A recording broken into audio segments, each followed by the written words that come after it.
Well, we're here at I suppose, the home of DPA at Warilla Bowls and Recreation Club. Here with Gigi Mathers. Mate, you've had some real experiences in the very near past.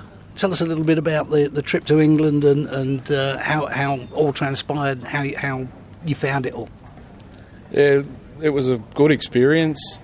Apart from a couple of unlucky draws, I guess it's a long way to go to cop a couple of bad draws. It's a lot is on luck of the draw. In Australia, we're comparable. The players are comparable, but there's just a lot more players over there that do what we do in your 90 averages plus. So, but experience-wise, I couldn't fault it. It was one of the best experiences I've had in darts across the board. And how can you relate to what you did over there in Q School to coming back here? How has that helped with the mental side of your game? Oh, look, mentally, I'm sort of across the board. It doesn't sort of worry me, so it sort of hasn't helped or hindered either way, to tell you the truth. And there were a number of, shall we say, critics out there saying, well, why is he spending the money? What's he going over there for?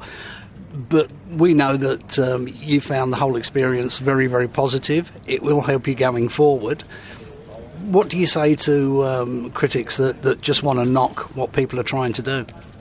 Oh, honestly, I couldn't care less what the critics say. I'm my own worst critic, and if they want to say what they want to say, put their money where their mouth is, I guess, and come see me not face to face and not do it on social media, because I know a lot of players cop really bad criticism on social media, and it should be banned as far as I'm concerned, because some people aren't as mentally strong as what I am, and it could do harm to the people that they're criticising. So as far as for me though, I take it with a grain of salt, water off a duck's back.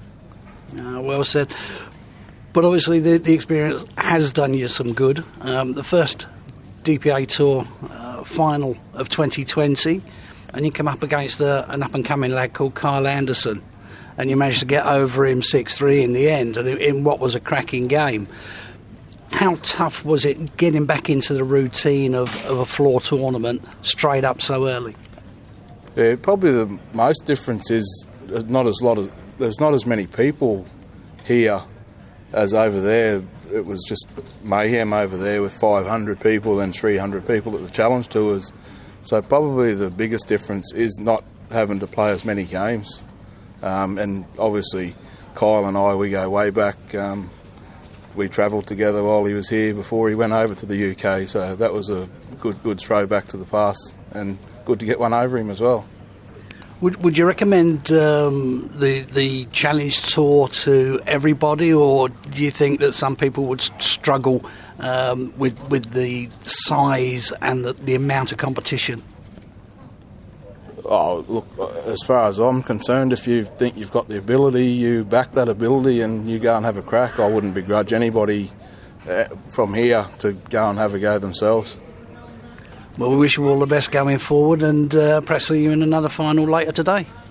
Yeah, that's the plan. We'll see how we go, Brocky. Cheers, mate.